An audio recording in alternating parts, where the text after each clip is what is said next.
The city you consider as home is never so attractive as when you return to it after long and difficult times in other parts of the world. My name is Dr. John Watson. I had served and been wounded in the more remote regions of Afghanistan and had been discharged from the army with specific instructions to rest. The sight of London again was already working its soothing tonic. As I rode through the familiar streets, I never suspected that a chance introduction would lead me into the most amazing adventure of my entire life. Hi, Stanford.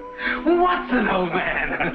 Hello, how have you been? It's good to see you. Not as well as you, obviously. You look great, old man. Heard you were wounded. Well, it could have been much worse. Sit down. Care for a drink? Have one. Good. Well, what are your plans now? Got nothing really at the moment. I'm looking for lodgings. Trying to solve the old problem of comfortable quarters at a reasonable price. That's odd. You're the second man today that's used that expression. Really? Who's the other? Well, you wouldn't know him. He's doing some work in the chemical laboratory at the hospital. Might be interesting. Yes, well, I wouldn't mind sharing a flat with somebody if he was all right. Well, Anything wrong? Oh, no. He's rather strange. Well, what's wrong with him? Oh, nothing wrong with Holmes. That's his name, Sherlock Holmes. Well, when I saw him this morning, he was doing some research with a corpse. Oh, what was he doing? He was beating it with a stick. I beg your pardon? Did you ring, sir? 2 shillings, please. Very good, sir. What did you say this Sherlock Holmes fellow was doing? He was beating a corpse with a stick. Oh? What in heaven's name do you want to do that for? He wanted to find out if it was possible to inflict a bruise on a body after death. Why? You know? Did you ask him? That's another strange thing about this Holmes. Somehow, one never thinks to question him. No.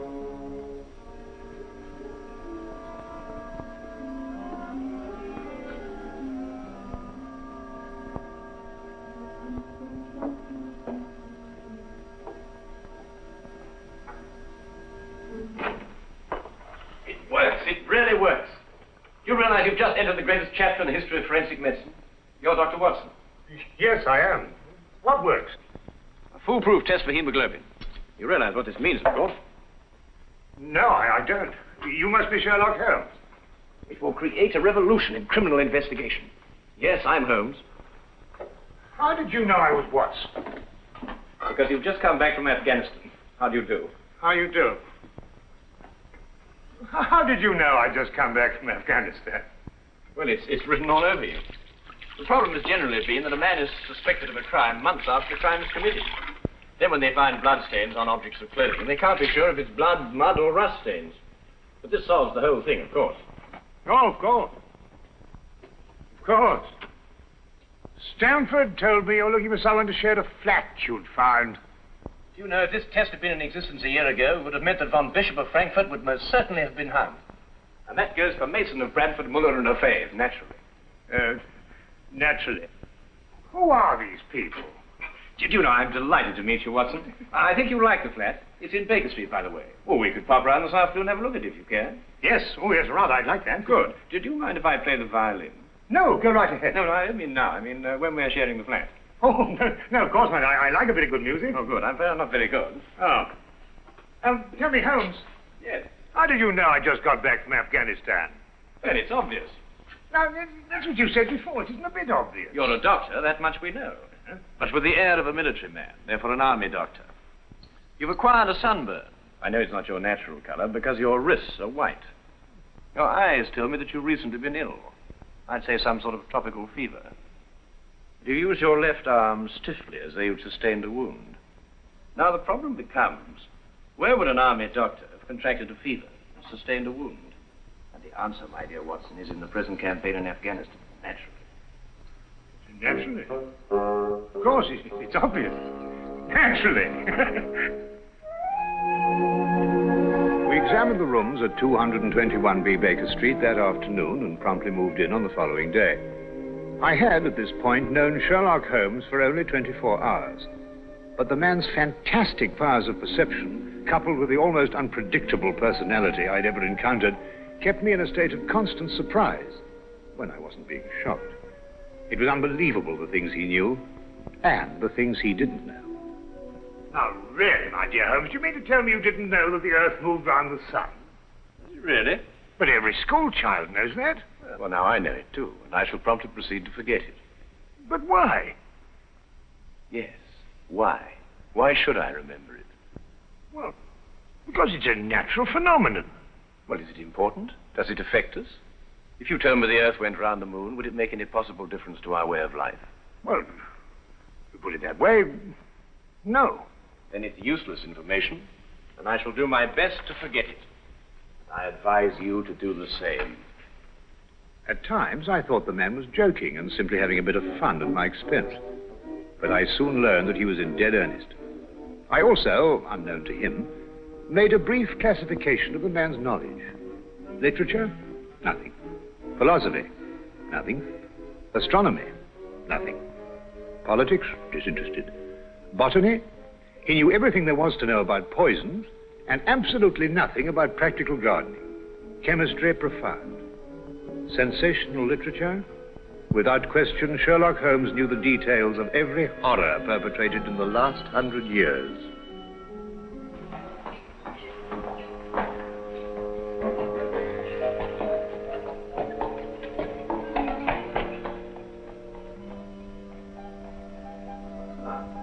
I believe we have a visitor. Really? Who's coming here? I believe so. I would also say he's a retired sergeant of Marines. Oh, you know the man? Never clapped eyes on him before in my life.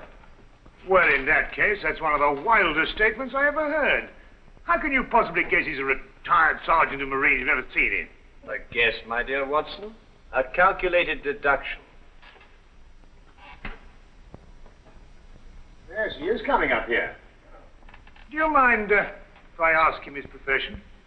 Oh, by all means. Now, where did I put my violin case? Hmm? Oh, it's over here. There you are. Ah, my old friend. Come in.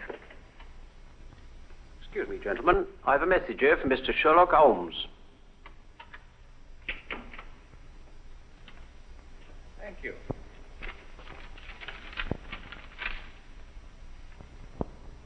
Excuse me.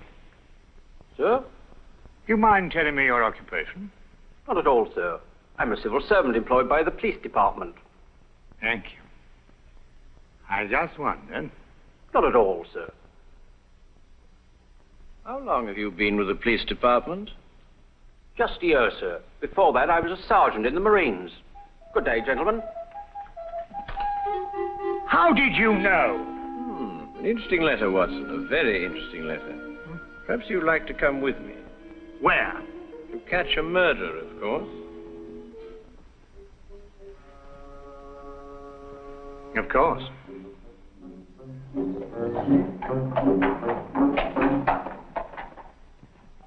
How did you know that that man was an ex-sergeant of Marines? Who? A messenger from the police. Oh, yes, the retired sergeant of Marines. That's what I said. Well, there's nothing mysterious about such observations, my dear Watson, but unfortunately, when explained, they lose their romantic order of mystery. My decision was based on observation and logical deduction. The man had a large anchor tattooed on the back of his hand. This was visible from our window. I admit I didn't notice it at the time, but since you mention it, I think there was an anchor. Oh, there was indeed. He also wore regulation sideburns and had a slight nautical roll. Thus, I judged him a Marine. Oh, guess, I grant you, but only a refinement of guesses one makes every day. Don't be so disgruntled, Watson. Test your own powers of observation. We are entering the perfect situation. No? What are we entering? A house that holds a murdered man.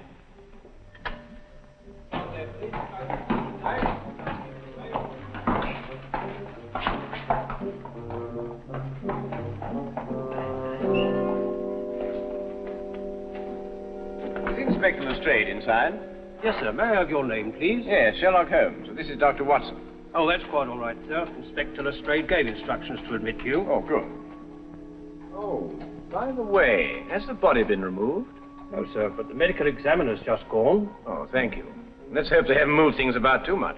The police forces of the world seem to have an organized science of messing things about. Oh, I wouldn't say that, Holmes. Now then, move along there, everybody. Move along. There's nothing to see today. I don't know. I swear I don't know. I tried to help you. Don't you believe me? I had to do what I could. It was instinctive. It was instinctive for a woman like you to commit murder. That's not true. You know it's not true. I know you hate me, but you can't believe I'd do a thing like this. Yes, I can, and I do. Please. She's a murderess.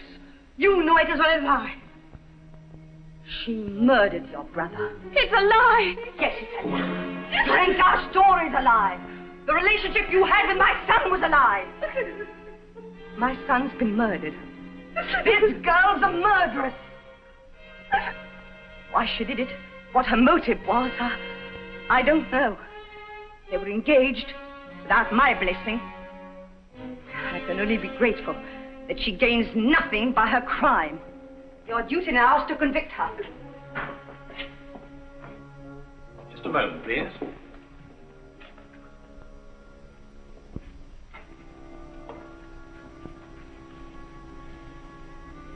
Notice the angle of incision, Watson. Yes. Well, the force of the blow and the general penetration of the upper region of the chest. How long would you estimate before loss of consciousness? Well, it's difficult to say. 30 seconds? A minute? Oh, between the two. I see. And death? Shortly thereafter. Well, 2 minutes? 3? 3 or 4, I'd say. Thank you, Watson. All right, take him out. Ah, forgive the interruption. I would prefer to have been invited before the body had been moved. I thought you'd be interested, Holmes. Oh, thank you, Lestrade. Oh, may I introduce my friend, Dr. Watson, Inspector Lestrade of Scotland Yard? How do you do? How do you do? So you're completely stuck, eh, Lestrade? What do you mean? Well, you thought I'd be interested. Why don't you admit it? You're in a jam. Magnificent cabinet work, don't you think? What you say isn't exactly true, Holmes. I've done you a favor. This is an interesting case. Of course, there are 1 or 2 unexplained details, but I don't believe it'll be long before we're What's clear. your principal problem? There's no motive. I found this girl with a knife in her hand, and my brother lying dead on the floor. I found Peter on the floor. I tried to help him By stabbing him? by removing the knife. Anybody would have done the same thing. I love him. Oh, my dear young lady, there's no cause for you to alarm yourself. No one's accusing you of, of what happened. This would be a clear-cut case if only she had a reason for murdering her. There happened to be a policeman outside the house during the murder, and he said that no one came in except her. Well, what about the others? Who benefits by her death? Well, no one. The estate was left in such a way that if he died before he married, everything went to charity. My dear Inspector Lestrade, he didn't die before he married. This young lady and the man whose body was carried out of here had been married for at least a week. In the event of his death, I imagine everything passes to her.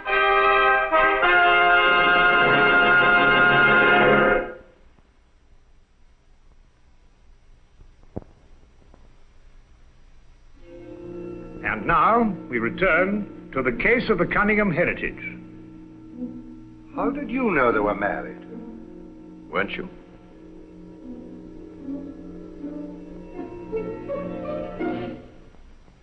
Yes, a week ago. Then you do benefit by my brother's death. You're his heir. I don't know if I am or not. I only know I didn't kill him. I swear I didn't. Where were you married? We went down to Brighton last weekend. Well, why didn't Peter say anything about it? I don't know. He asked me not to say anything, so of course I didn't.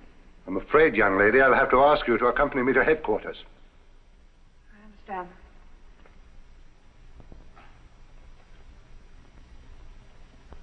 Will you forgive me, Inspector? I think I should tell my mother. Oh, yes, of course. Tell me, Holmes, how did you know they were married? Well, the man's hands had the remains of a sunburn and the fading marks of a narrow ring, but not as yet that indentation of the finger a ring generally leaves. A weekend in the sun at Brighton explains the whole thing perfectly. I didn't notice these things. Yes, I know. The young lady's hands were also sunburned, and to the same degree. Then the case is solved. Yes, it would appear so, wouldn't it? What are you looking for? How do you see that? What? Here, use this. Thank you. Why, that's only the cut in the carpet. Yes, but it's a fresh one. Yes, but what does it mean? That's a good question. You'll stop looking for clues now, Holmes. Ah, you've solved the case, then. Completely. Oh, splendid. Seems this girl had a record. 9 months in the woman's prison in Holloway, from the 21st of February, 1892, to the 21st of November, 1892. She was employed as a governess and convicted for stealing £300 from her employer. It's quite true. I knew you'd find out sometime.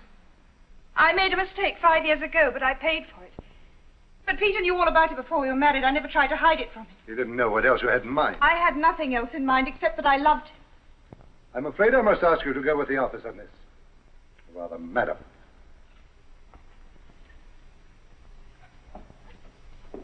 Well, that's how I like my cases. Fast and simple. Oh, indeed? You must tell me some more about it. Well, there's nothing to tell, really. Her story was that Peter asked her to call here at 10 sharp. She arrived, found the door open for her, came in here and found him writhing on the floor with a knife in his chest. She screamed, pulled it out, and just then Brother Ralph walked in. Peter died without saying another word. So she stabbed him for the inheritance and was caught in the act.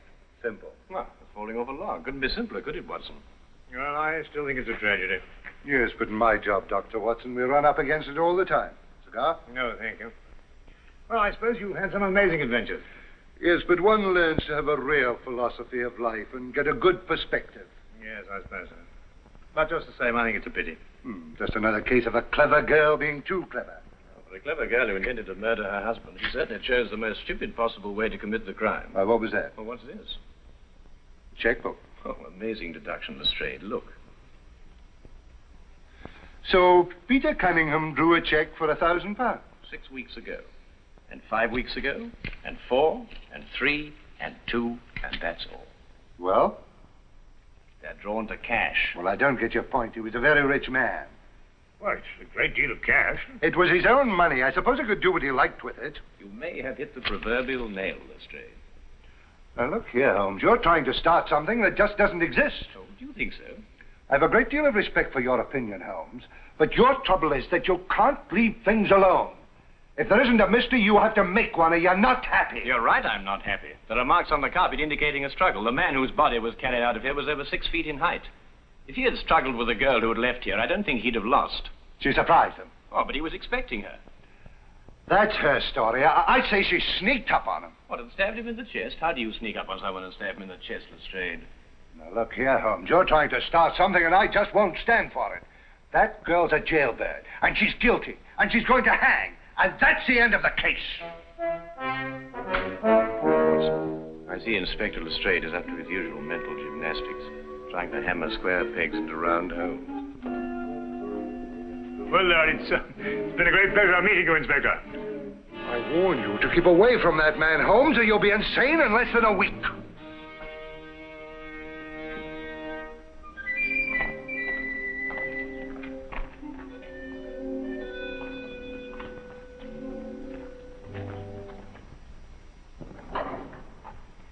What time is it?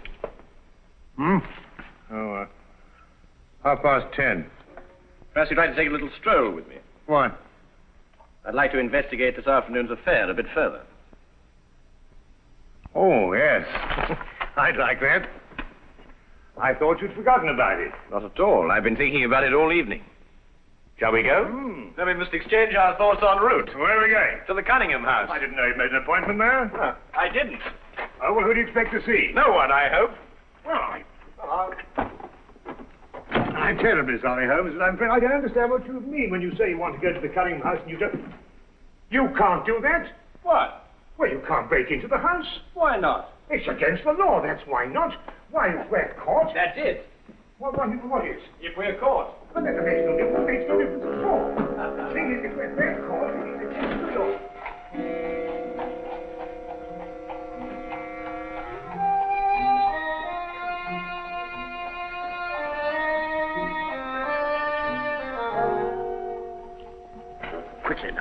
But look, Holmes, we can't keep it. Come on.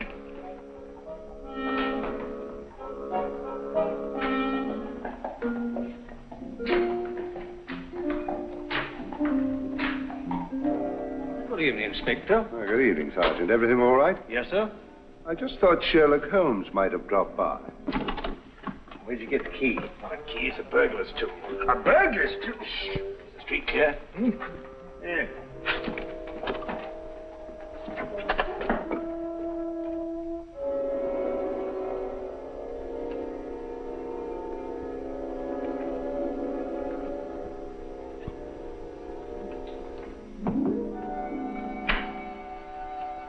How do you know he's out? Because I had a spy watching the house. Go through that cabinet.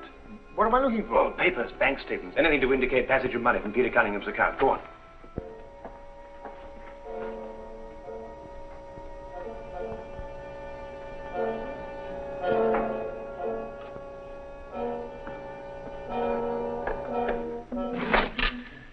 It's absolutely ridiculous. Looking for something and you don't know what in order to catch somebody and you don't know who. Quite ridiculous. Nothing over my side. Keep looking. Who do you think's got it? Whatever it is we're looking for. Why did Peter Cunningham try to hide the fact of his marriage? A week or a month would remain indifference as far as his mother was concerned. She would never have consented to his new bride anyway.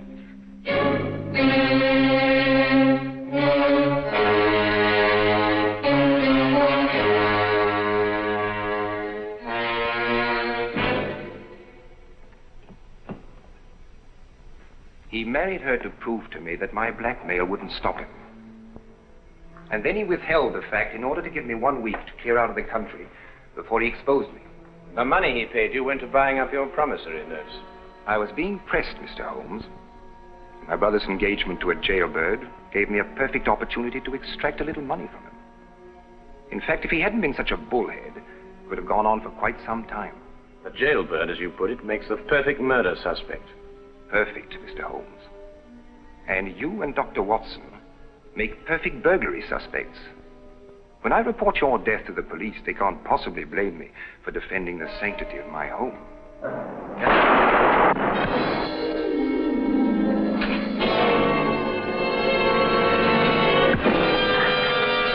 Well done, Watson. Oh, I could have done a bit better, only it was my bad shoulder. Quite all right, Watson. Think no more about it. So that's our murderer. Yes, the only possible one, of course. Only a man could have struck that blow. Peter died, as you say, within 3 or 4 minutes. And there was a bobby outside the whole time. Yes.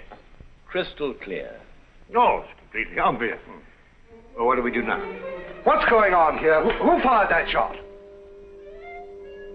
We will sit with the good inspector, and with the aid of our evidence, a bit of logic, and a few simple diagrams, we will endeavor to convince him that night follows day and that 1 and 1 inevitably makes 2. How did you two get in here anyway? Now, Inspector, calm yourself, calm yourself. Come, sit down. Now, there's a good fellow. Sit right here. Now, you see, we have a great deal to talk about.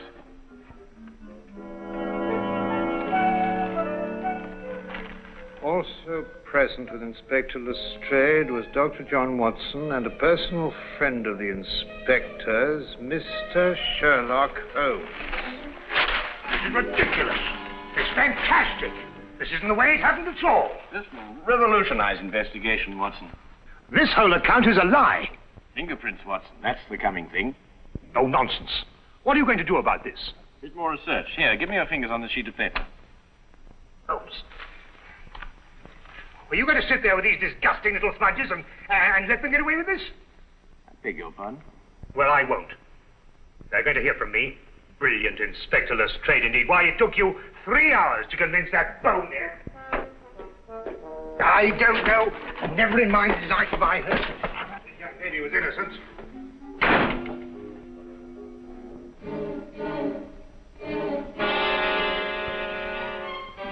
Oh. I wonder if he got more than a shoulder wound in Afghanistan. Oh, well.